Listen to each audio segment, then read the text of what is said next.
우리 사무엘상 16장 우리 6절로 13절의 말씀 우리 함께 교독하여 읽고 마지막 절은 우리 합독하여 읽도록 하겠습니다. 그들이 오매 사무엘이 엘리압을 보고 마음에 이르기를 여호와의 기름 부으실 자가 과연 주님 앞에 있도다 하였더니 여호와께서 사무엘에게 이르시되 그의 용모와 길을 보지 말라. 내가 이미 그를 버렸노라. 내가 보는 것은 사람과 같지 아니하니 사람은 외모를 보거니와 나 여호와는 중심을 보느니라 하시더라. 이새가 아비나답을 불러 사무엘 앞을 지나가게 하매 사무엘이 이르되 이도 여호와께서 택하지 아니하셨느니라 하니 이새가 산마로 지나게 하매 사무엘이 이르되 이도 여호와께서 택하지 아니하셨느니라 하니라. 이새가 그의 아들 7을 다 사무엘 앞으로 지나가게 하나 사무엘이 이새에게 이르되 여호와께서 이들을 택하지 아니하셨느니라 하고 또 사무엘이 이새에게 이르되 내 아들들이 다 여기 있느냐. 이새가 이르되 아직 막내가 남았는데 그는 양을 지키나이다. 사무엘이 이새에게 이르되 사람을 보내어 그를 데려오라. 그가 여기 오기까지는 우리가 식사 자리에 앉지 아니하겠노라. 이에 사람을 보내어 그를 데려오매 그의 빛이 붉고 눈이 빼어나고 얼굴이 아름답더라. 여호와께서 이르시되 이가 그니 일어나 기름을 부으라 하시는지라. 사무엘이 기름 불병을 가져다가 그의 형제 중에서 그에게 부었더니 이날 이후로 다윗이 여호와의 영에게 크게 감동되니라. 사무엘이 떠나서 라마로 가니라. 아멘. 우리 말씀 나누기 전에 우리 잠깐 기도하도록 하겠습니다. 사랑의 하나님 감사합니다. 우리에게 귀한 주일을 허락하여 주시고 또 우리 모든 성도님들 함께 나와서 온종일 주님을 예배하고 찬양할 수 있게 해주심에 감사드립니다. 한 주 동안의 시가서 성경 통독 수련회를 통하여서 풍성한 말씀의 은혜를 허락하여 주시고 또 언제나 우리와 함께하여 주심에 감사드립니다. 그 말씀의 언약에 따라 영원히 우리와 함께 하신다는 그 약속을 붙들고 살아갈 수 있는 우리의 삶이 될 수 있도록 아버지 함께하여 주시옵소서. 또한 특별히 이 시간 또한 귀한 물질을 하나님께 올려드리며 믿음으로 고백하는 그 모든 손길 위에 우리 하나님께서 복의 복을 더해 주시고 항상 풍성한 것으로 나눌 수 있는 귀한 믿음이 될 수 있도록 주님 붙들어 주시옵소서. 이 시간도 하나님의 귀한 말씀을 나누려고 합니다. 우리의 마음을 열어주시고 옥토와 같은 마음을 허락하여 주사 귀한 말씀의 씨앗들이 심겨져 열매로 자라날 수 있도록 주님 역사하여 주시옵소서.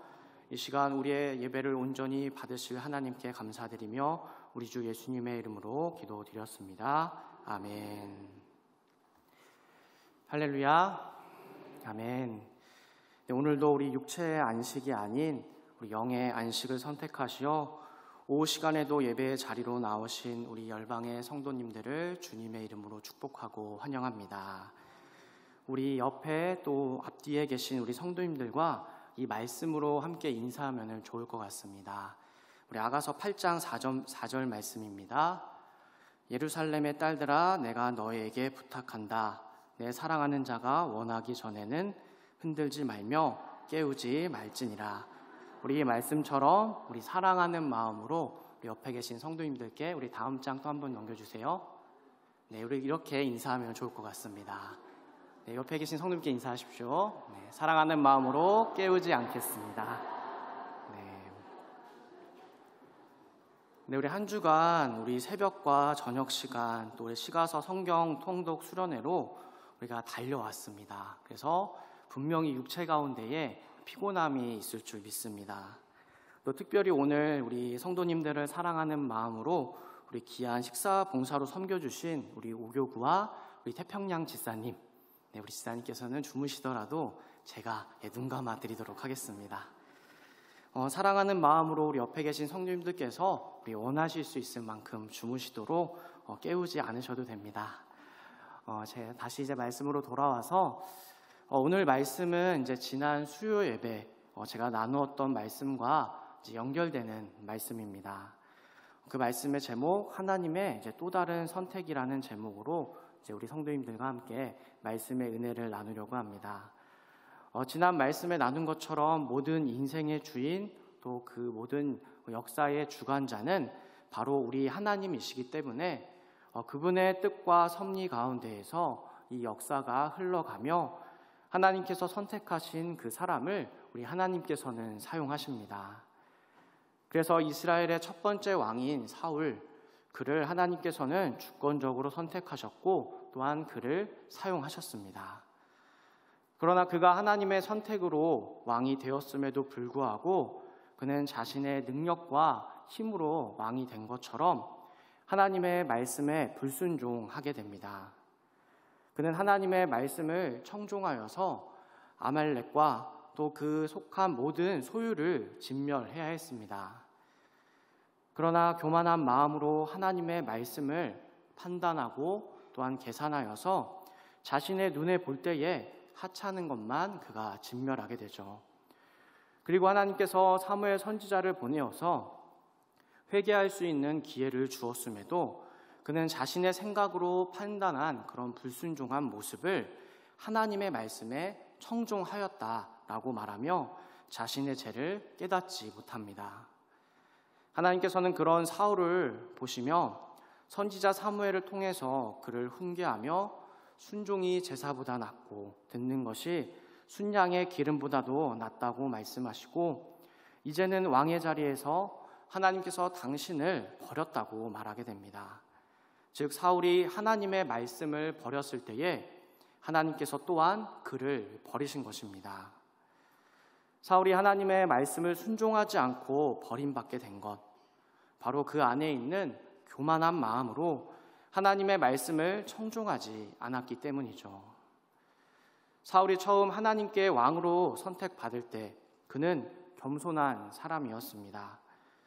그러나 왕으로 나가 싸우는 전쟁마다 승리하게 되고 승승장구하면서 하나님께서 자신을 왕으로 세우신 것과 하나님께서 함께 하셨기에 그가 전쟁에서 승리하였던 것을 그가 잊게 됩니다.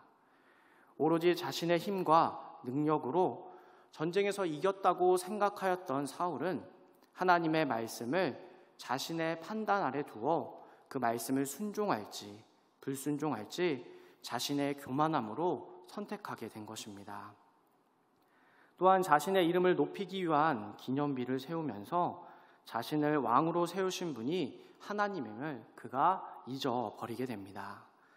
그 결과 하나님께서는 사울을 버리시고 새로운 선택을 하게 됩니다.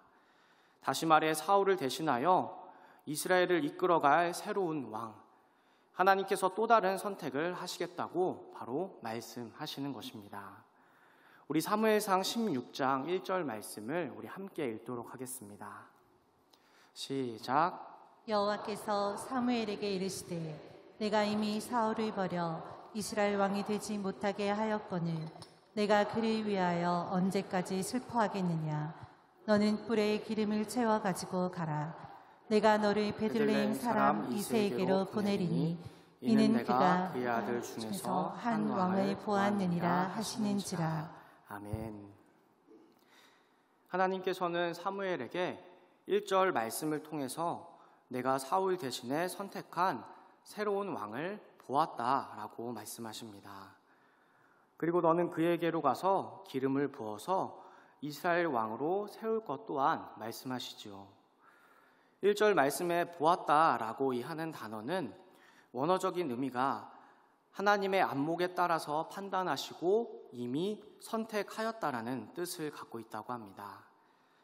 하나님께서는 많은 이스라엘 백성들 중에서 사울을 이스라엘의 첫 번째 왕으로 선택하여 세운 것처럼 사울을 이어서 두 번째 왕이 될 사람 또한 그 하나님의 주권에 따라 또 하나님의 뜻에 따라 세우신 것입니다. 그리고 그 기준 또한 사람의 어떤 자격과 기준이 아닌 하나님의 주권적인 선택으로 세우시게 됩니다. 그래서 하나님께서는 베들레헴에 사는 이새라는 이름을 가진 사람의 아들 중에서 이스라엘의 두 번째 왕을 보았다라고 사무엘에게 말씀하십니다. 우리는 성경에 기록되어 있는 수많은 성경의 이야기들을 통해서 하나님의 선택을 보게 됩니다. 창세기에 기록되어 있는 아브라함을 택할 때도 하나님께서는 그를 찾아와 이스라엘의 백성의 조상으로 또 모든 믿는 자들의 믿음의 조상으로 세우십니다. 또한 사도행전에 기록되어 있는 바울을 택할 때에도 그가 어떤 행실이나 그의 의를 보고 찾아가 택하신 것이 아닙니다. 성경에 기록되어 있는 수많은 믿음의 선진들, 그들은 모두 하나님의 주권으로 말미암아 선택을 받은 것입니다. 그리고 또한 그 선택으로 말미암아 우리는 어떻게 되었나요? 우리는 하나님의 주권적인 선택으로 말미암아 하나님의 자녀가 되었습니다. 로마서 5장 8절에 기록되어 있는 이 말씀처럼 우리가 아직 죄인 되었을 때에 그리스도께서 우리를 위하여 죽으심으로 하나님께서 우리에 대한 자기의 사랑을 확증하셨다라는 이 말씀처럼 우리의 모습과 공로와는 상관없이 하나님의 절대적인 주권으로 우리는 선택받게 되었습니다. 그래서 우리는 하나님의 선택을 무엇이라고 고백을 하나요? 우리를 선택하신 우리 하나님의 선택, 그것을 우리는 하나님의 은혜이다라고 고백합니다. 믿으십니까? 아멘. 우리를 하나님의 자녀 삼아 주신 것은 바로 하나님의 절대적인 주권을 통한 선택입니다. 거기에 인간의 어떤 공로나 의가 절대 있을 수 없습니다. 절대적인 하나님의 주권으로 말미암아 선택받으셨음을 기억하시고 우리 하나님의 선택을 감사함으로 은혜를 누리시는 삶을 살아가시기를 주님의 이름으로 축복합니다. 그런데 이 말씀을 듣는 사무엘, 그 사무엘의 마음이 어떠하다라고 성경은 우리에게 알려주고 있나요? 2절 상반절에서 사무엘의 마음을 이렇게 표현하고 있습니다. 우리 함께 2절 상반절 말씀을 읽겠습니다. 시작. 사무엘이 이르되 내가 어찌 갈 수 있으리이까 사울이 들으면 나를 죽이리이다 하니. 하나님의 말씀을 들은 사무엘, 그 마음은 편치 않고 두려워졌다라고 성경은 기록해주고 있습니다. 그리고 사무엘이 두려워하는 것은 어쩌면 인간의 자연스러운 모습이기도 합니다. 왜냐하면 이스라엘의 왕인 사울이 아직 멀쩡하게 살아 있었기 때문입니다. 그것도 그냥 살아있는 것이 아니라 사울이 아주 건강할 때, 또한 모든 전쟁에서 승리하고 있을 때, 또한 이스라엘 백성들에게 높은 지지를 받고 있었던 그때, 바로 그때에 하나님께서는 사무엘에게 말씀하셨기 때문입니다. 한마디로 사무엘이 사울을 대신할 왕을 찾아가 하나님의 말씀을 받을 그때에는 사울 안에 전성기였습니다. 사람의 눈으로 볼 때 이스라엘 왕인 사울이 자신의 왕권이 가장 강력하고 국력이 가장 높을 때 하나님께서는 사무엘에게 사울을 대신할 이스라엘의 새로운 왕을 찾아가 기름을 붓고 그를 왕으로 삼을 것을 말씀하셨던 것입니다. 이러한 상황에서 2절 말씀에 기록된 사무엘의 염려처럼 사울이 이 사실을 알게 되면 어떻게 될까요? 다음 왕으로 기름 부음을 받은 사람뿐만 아니라 왕으로 세우기 위해 기름을 부은 사무엘까지도 죽임을 당할 수 있는 그런 어려운 상황이었습니다. 그러나 하나님께서는 이미 사무엘의 그 마음과 생각을 아시고 그가 갈 수 있는 방법들을 모두 계획해 놓으셨습니다. 그 계획은 2절 하반절에 기록되어 있는데 제가 읽어드리면 여호와께서 이르시되 너는 암송아지를 끌고 가서 말하기를 내가 여호와께 제사를 드리러 왔다 하라라고 바로 말씀하십니다. 하나님께서는 사무엘에게 제사를 드리면서 자연스럽게 이새와 그의 아들들을 청하여 만남을 갖게 하고 기름을 부을 것을 바로 알려주신 것입니다. 그리하여 그는 하나님의 말씀에 순종하여서 암송아지를 끌고 가서 제사를 드리기 위해 베들레헴으로 향합니다. 그리고 하나님께서 예비하신 그 인도하심을 따라 사무엘은 안전하게 베들레헴에 도착할 수 있었고 제사를 드리고 이새의 아들들을 만나게 됩니다. 이처럼 하나님께서는 하나님의 사람을 택하여 이를 감당하게 하실 때 항상 동행하여 주시고 또한 맡기신 일을 감당할 수 있는 힘과 능력을 더하여 주시며 그 모든 걸음을 인도하여 주십니다. 예수님께서도 제자들을 보내시며 두려워하고 걱정하는 그들에게 바로 이와 같이 말씀하셨죠. 우리 요한복음 14장 16절 17절 말씀 우리 함께 읽겠습니다. 시작. 내가 아버지께 구하겠으니 그가 또 다른 보혜사를 너희에게 주사 영원토록 너희와 함께 있게 하리니 그는 진리의 영이라 세상은 능히 그를 받지 못하나니 이는 그를 보지도 못하고 알지도 못함이라. 그러나 너희는 그를 아나니 그는 너희와 함께 거하시며 또 너희 속에 계시겠습니다. 아멘. 걱정하는 제자들에게 바로 예수님께서는 보혜사를 보내주셔서 영원토록 너희와 함께 할 것을 말씀하셨습니다. 또한 그 보혜사 성령 하나님께서는 어떻게 하신다라고 26절에 말씀하고 있나요? 26절 말씀 제가 읽어드리면 보혜사 곧 아버지께서 내 이름으로 보내실 성령 그가 너희에게 모든 것을 가르치고 내가 너희에게 말한 모든 것을 생각나게 할 것을 바로 말씀하십니다. 보혜사이신 성령 하나님께서 제자들과 영원토록 함께 하시며 그들이 근심하고 두려워하지 않도록 그들을 인도하여 주신다라고 말씀하신 것입니다. 바로 우리 성령 하나님께서 영원토록 우리와 함께하여 주사 우리가 예수님의 제자로 살아갈 수 있도록 우리를 인도하여 주십니다. 언제나 우리와 함께 하시는 성령 하나님 영원토록 우리와 함께 하신다라고 말씀하신 그 언약의 말씀에 근거하여 주님께서 맡기신 귀한 사역을 감당하실 때에 힘과 능력 주시는 우리 보혜사 성령 하나님만을 의지하시기를 주님의 이름으로 축복합니다. 사무엘은 이새가 소개해주는 대로 한 명씩 그의 아들들을 이제 만났는데 사무엘은 이새의 첫 아들을 보고 이스라엘의 두 번째 왕임을 그가 직감했습니다. 그는 이새의 첫째 아들이었던 엘리압을 보고 마음속으로 여호와의 기름 부으실 자가 주님 앞에 있다라는 고백을 하게 되죠. 우리 6절 말씀 우리 함께 다시 읽도록 하겠습니다. 시작. 그들이 오매 사무엘이 엘리압을 보고 마음에 이르기를 여호와의 기름 부으실 자가 과연 주님 앞에 있도다 하였더니. 여기서 보고라는 이 단어는 앞선 1절 말씀에서 하나님께서 보았느니라 라는 말과 대조되면서 사무엘이 왕을 보는 그 관점과 하나님의 관점을 대조적으로 설명하게 됩니다. 뒤에 하나님께서 사무엘에게 말씀하시는 것처럼 사무엘은 외모를 보고 이스라엘의 왕을 선택하려고 하였습니다. 아마도 엘리압의 그 외모가 보통 사람 이상은 되었던 것이죠.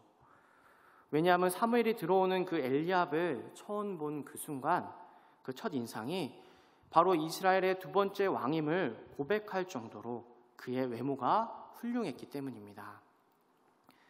우리가 TV나 잡지를 볼 때에 보통 광고의 모델로 어떤 사람들을 사용하는 것을 보나요?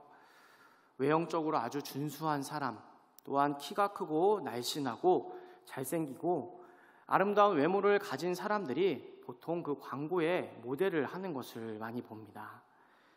그렇게 TV로만 보던 외모가 뛰어난 그런 연예인들, 그들을 실제로 보면은 그 본 사람들이 더 놀란다고 말을 하죠. 왜냐하면 TV로만 봐도 정말 멋있고 아름답고 훌륭한 외모와 큰 키를 가지고 있는데 그들을 실제로 보면 비현실적으로 뛰어난 그런 외모의 아름다움이 현실로 다가와서 감동이 될 만큼 뛰어나기 때문입니다. 그래서 젊은 사람들은 연예인이나 잘생기고 또한 아름다운 사람들을 보는 것만으로도 기분이 좋아진다고 표현하고 마음의 힐링이 되고 안정이 찾아온다고 표현하기도 합니다. 그렇듯 엘리압의 외모는 사무엘 선지자가 한눈에 반할 정도로 아주 뛰어난 외모를 갖고 있었습니다. 사울을 대신하여서 이스라엘을 이끌어가긴 위한 왕으로 아주 충분해 보였던 것이죠. 그러나 하나님께서는 사무엘의 생각과 달랐습니다. 하나님께서는 7절 말씀을 통해서 그의 용모와 키를 보지 말라라고 말씀하십니다. 그리고 이 말씀은 자연스럽게 한 사람을 떠오르게 합니다. 용모와 키, 이 말씀을 생각하면 누가 가장 먼저 떠오르시나요? 네, 성경에서 분명하게 이제 기록하고 있는 것처럼 이스라엘 백성 중에서 머리 위에 머리가 하나 더 있을 만큼 큰 키와 준수한 외모를 가졌다고 알려주는 한 사람, 바로 그는 하나님께 선택받았다가 버림받은 이스라엘의 첫 번째 왕 사울입니다. 우리 잠깐 앞선 말씀으로 돌아가서 사무엘상 9장 2절 말씀을 우리 함께 읽도록 하겠습니다. 시작. 이스에게 아들이 있으니 그의 이름은 사울이요 준수한 소년이라.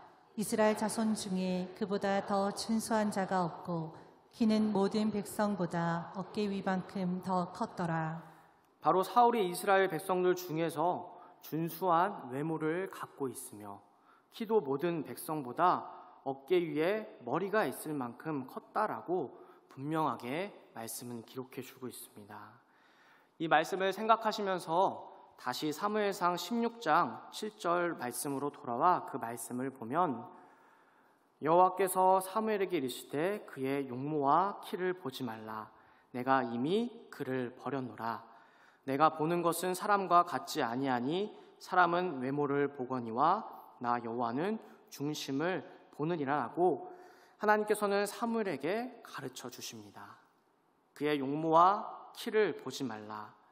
내가 이미 그를 버렸노라라는 이 하나님의 말씀. 이새의 첫째 아들 엘리압을 떠올리기 전에 준수한 외모와 큰 키를 가진 사울, 바로 그를 하나님께서 버렸다라고 말씀하시는 것입니다. 그 뒤로 둘째 아들이었던 아비나답도 사무엘 앞으로 지나갔지만 선택받지 못하고 또한 셋째 삼마도 선택받지 못합니다.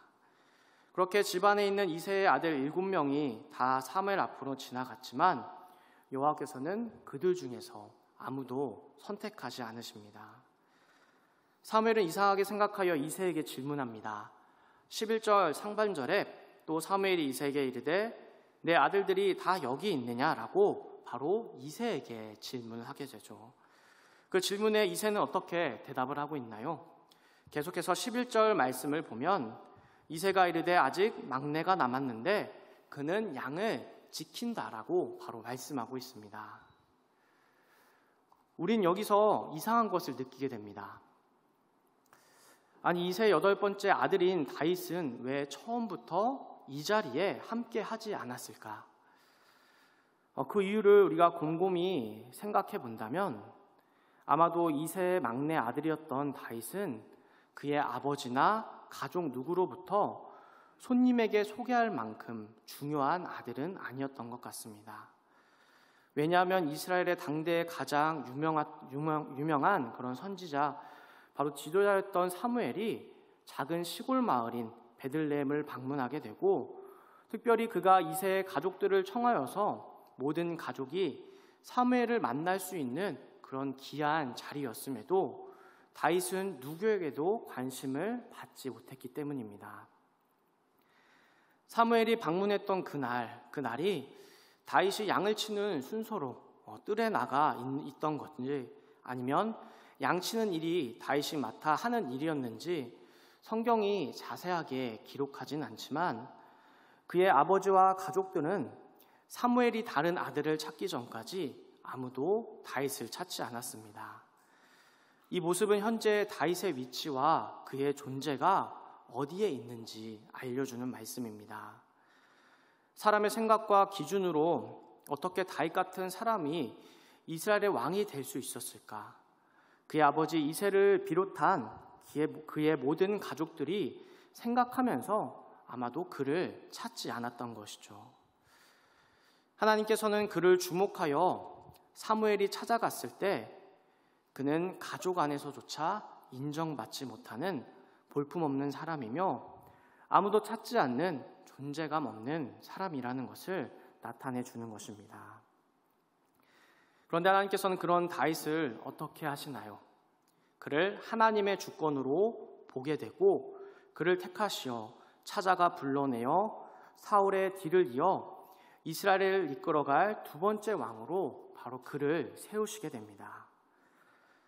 다윗은 뜰에서 양을 치고 있다가 자신을 찾는다는 그 소식을 듣고 집으로 돌아오게 되었고 13절 말씀처럼 그는 그의 모든 형제들을 제치고 사무엘이 가져온 기름 불병의 주인공이 됩니다.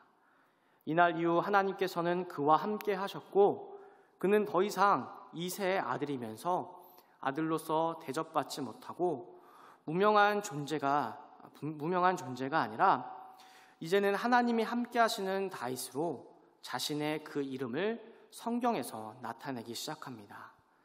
즉 하나님의 선택으로 인하여서 하나님의 영이 함께한 다윗이 성경의 중심 인물로 떠오르게 된 것입니다. 그 전까지 다윗의 이름은 알려지지 않은 무명한 존재였습니다. 하나님께서 다윗을 보시지 않았다면, 또한 그를 택하지 않았다면 그는 이새의 막내 아들로 성경의 이름조차 기록되지 않았을 것입니다. 그러나 이제는 하나님의 선택하심으로 말미암아 하나님의 영이 감동된 하나님의 사람으로서 하나님의 역사 가운데에 크게 쓰임받는 사람이 됩니다. 그렇다면 하나님께서 선택한 다윗은 어떤 사람이다라고 성경은 기록해 주고 있나요? 사무엘상 16장 18절 말씀을 보게 될 때 하나님께서 선택한 다윗이 어떤 사람이었는지에 대해서 우리에게 알려주게 됩니다. 우리 함께 읽겠습니다. 시작. 소년 중 한 사람이 대답하여 이르되 내가 베들레헴 사람 이새의 아들을 본즉 죽음을 탈 줄 알고 용기와 무용과 구변이 있는 준수한 자라 여호와께서 그와 함께 계시더이다 하더라. 이 말씀을 한 소년이 사울 왕에게 다윗을 소개하는 그런 내용입니다. 그 소년의 소개로 다윗은 사울 왕에게 가게 되죠. 하나님의 기름 부으심을 받은 다윗이 이제 이스라엘 백성들 앞에 자신의 존재를 나타내기 시작합니다. 한 소년이 다윗을 소개한 이 말씀, 앞서 14절 말씀에서 그 배경을 우리가 찾아볼 수 있습니다.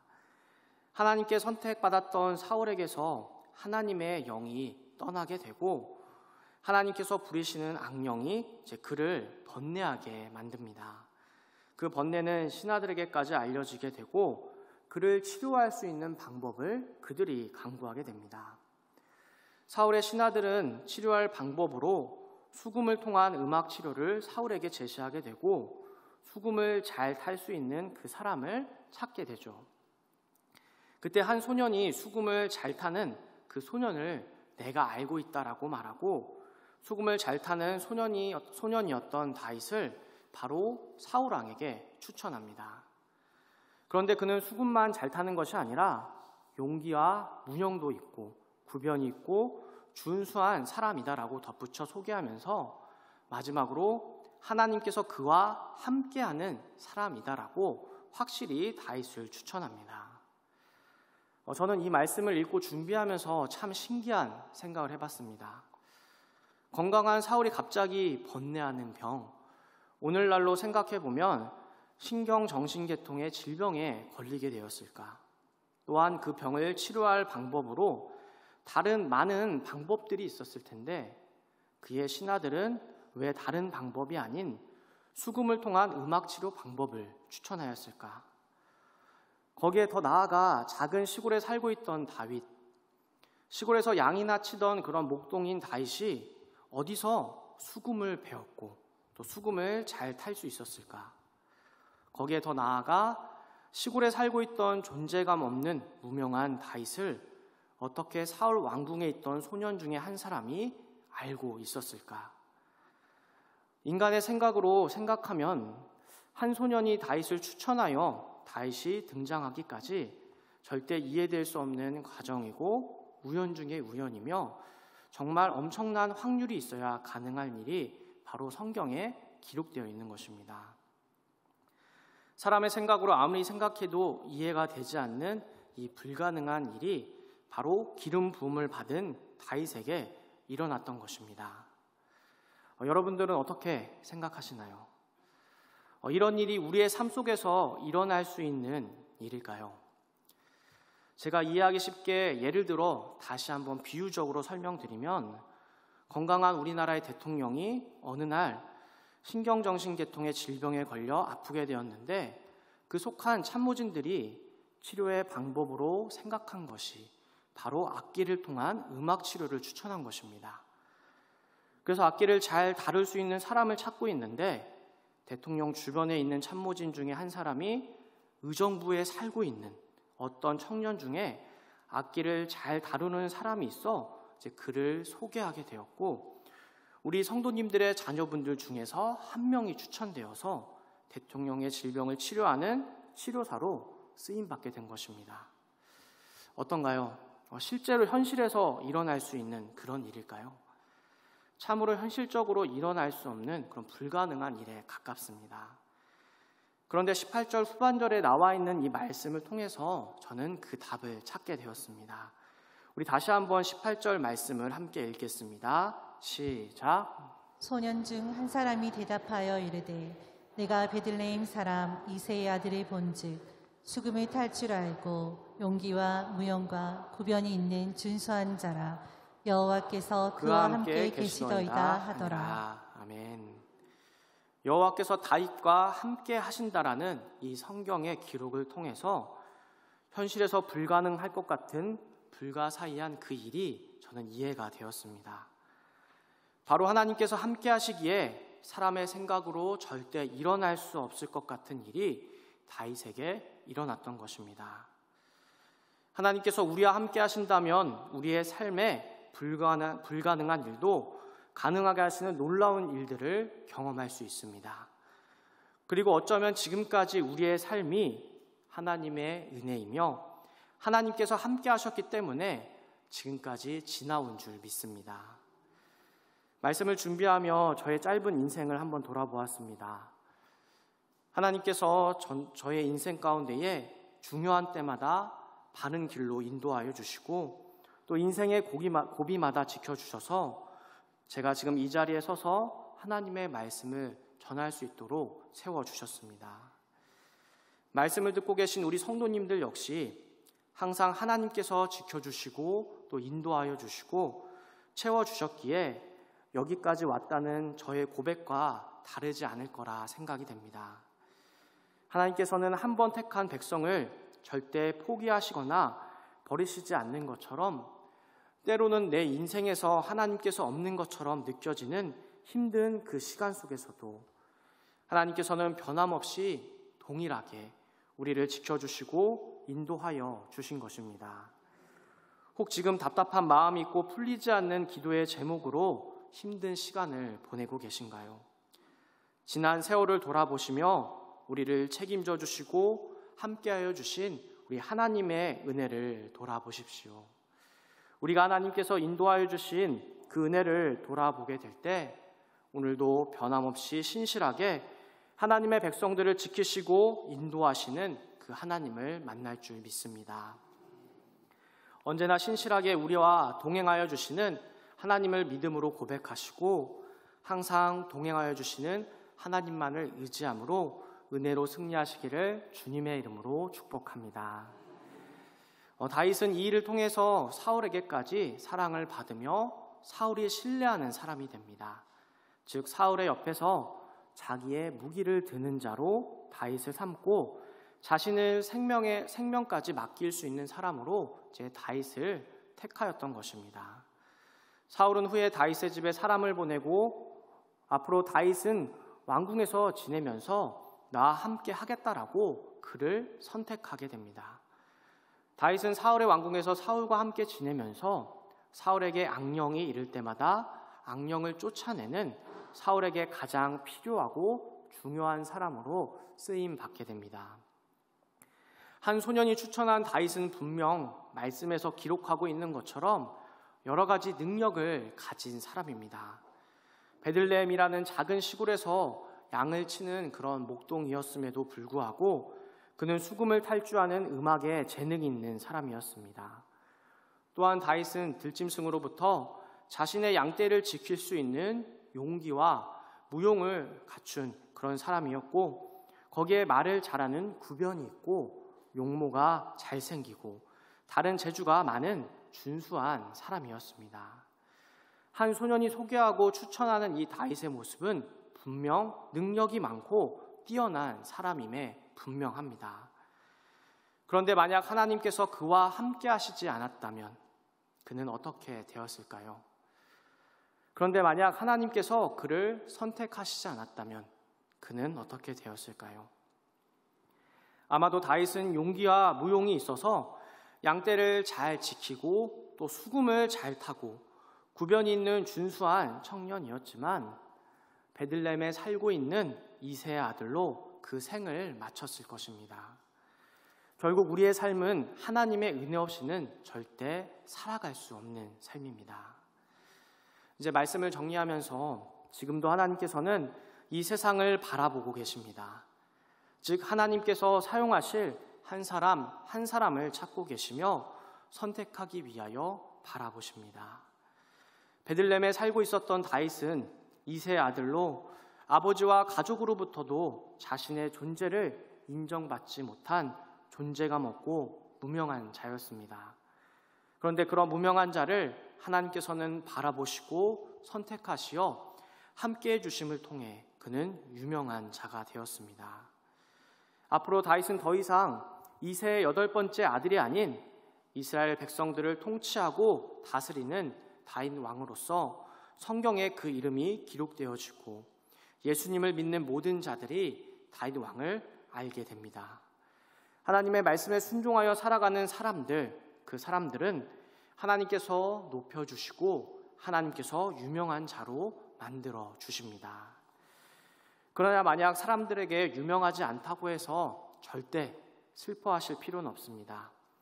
왜냐하면 이 세상의 창조주이신 우리 하나님께서 특별히 우리 성도님들의 이름 그 한 명 한 명 모두 기억해 주시고 기억하여 주시는 것으로 끝나는 것이 아니라 작은 기도까지도 또한 세밀한 음성까지로 들어주시며 응답하여 주시기 때문입니다.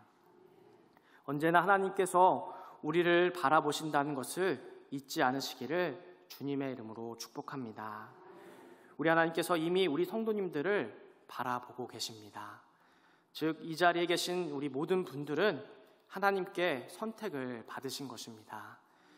하나님께서 선택하신 그 자부심을 잊지 마시고 언제나 하나님의 말씀을 따라 살아가시며 말씀으로 이 세상을 변화시키는 귀한 하나님의 사람들로 쓰임 받으시기를 주님의 이름으로 축복합니다.